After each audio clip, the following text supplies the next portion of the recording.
दुनिया में एक ही झटके में बढ़ा भारत का दबदबा। मोदी बाइडेन की मुलाकात से पाकिस्तान के उड़े होश। भारत की मजबूत रणनीति से चीन हुआ धुआं धुआं।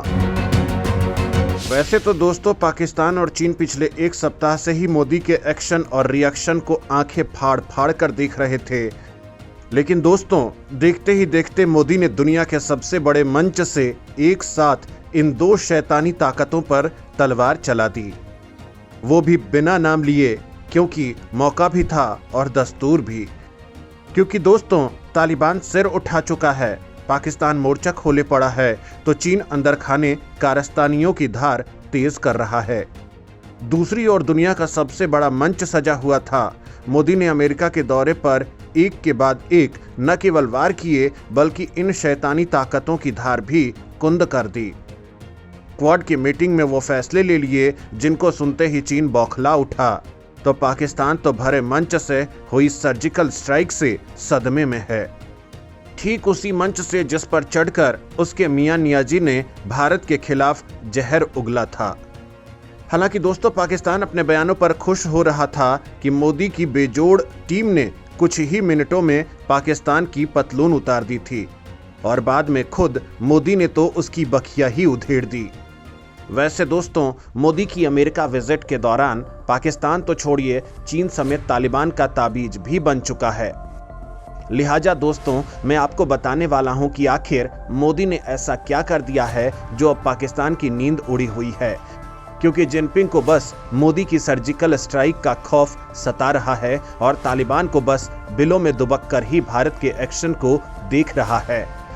बस दोस्तों, वीडियो में आपको एक एक बताने वाला हूं, और अगर आप भी इस मामले में कुछ भी जानते हैं तो फिर अपने विचार कमेंट में लिखकर तो बता ही सकते हैं।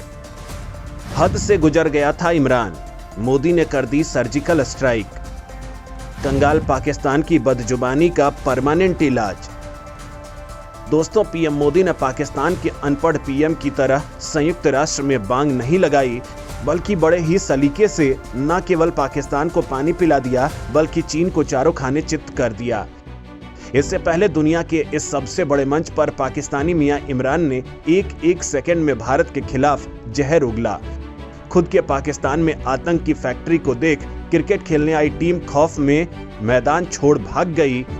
पाकिस्तानी कठमुल्ले मंदिर तोड़ रहे हैं, गुरुद्वारों पर हमले कर रहे हैं, हिंदुओं और सिखों पर हर दिन अत्याचार कर रहे हैं।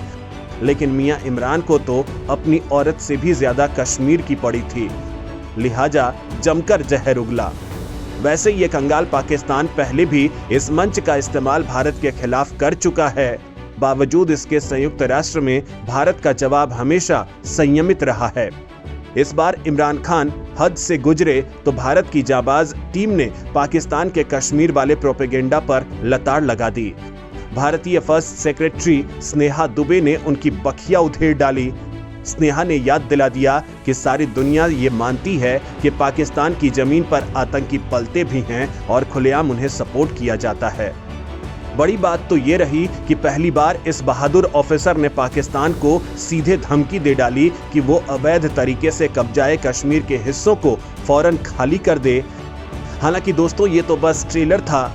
मोदी ने तो पाकिस्तान का नाम लेना भी उचित नहीं समझा और ऐसी लताड़ लगाई कि वो बौखला रहा है।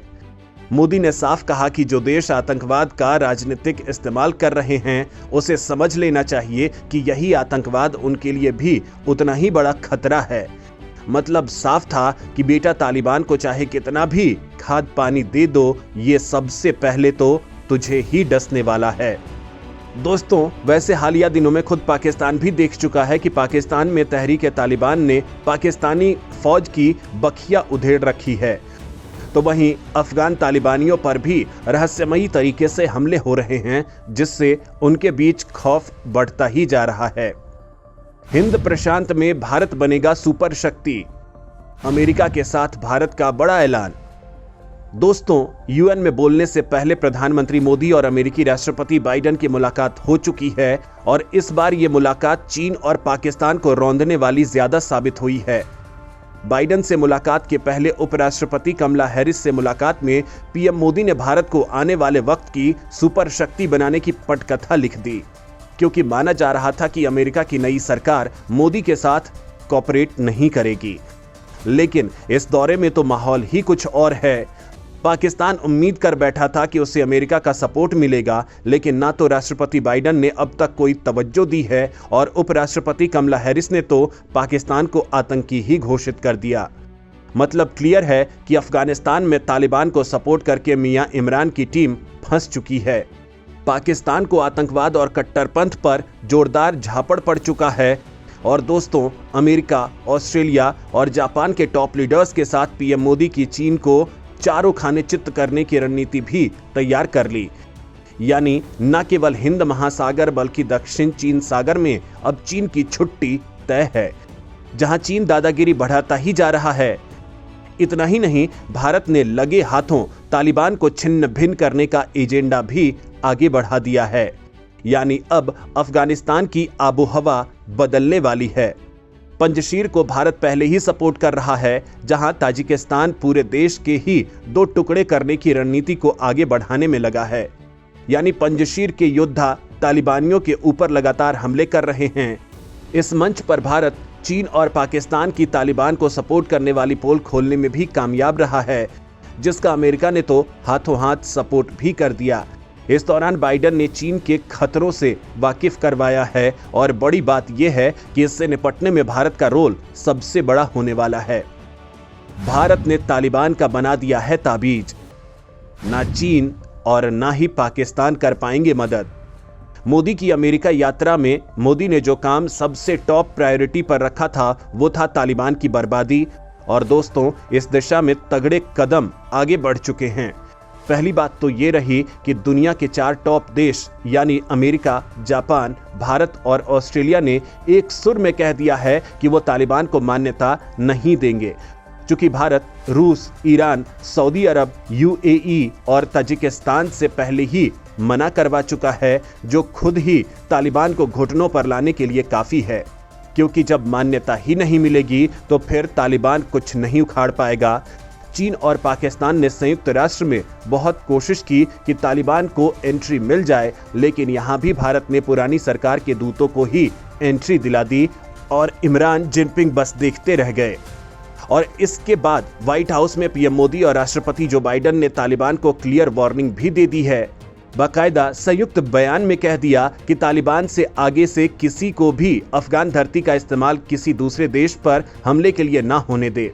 भारत और अमेरिका ने अफगानिस्तान के नए शासकों यानी तालिबान की नई सरकार से ये काम करने के लिए कहा है, ताकि इस युद्धग्रस्त देश की धरती का किसी दूसरे देश को धमकाने, हमला करने, आतंकवादियों को पनाह देने या उनको ट्रेनिंग देने के लिए कतई नहीं हो पाए।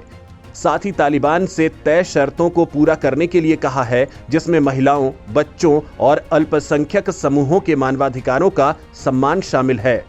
भारत और अमेरिका ने बाकायदा क्लियर कहा है कि तालिबान को संयुक्त राष्ट्र सुरक्षा परिषद यानी यूएनएससी के प्रस्ताव 2593 का पालन करना ही होगा। दोस्तों, ये प्रस्ताव भी अगस्त महीने में संयुक्त राष्ट्र सुरक्षा परिषद की भारत की अध्यक्षता के दौरान मंजूर किया गया था। और अगर ये प्रस्ताव तालिबान नहीं मानता है तो दुनिया की कोई ताकत नहीं है जो तालिबान और उसके आतंकियों को बचा पाएगी।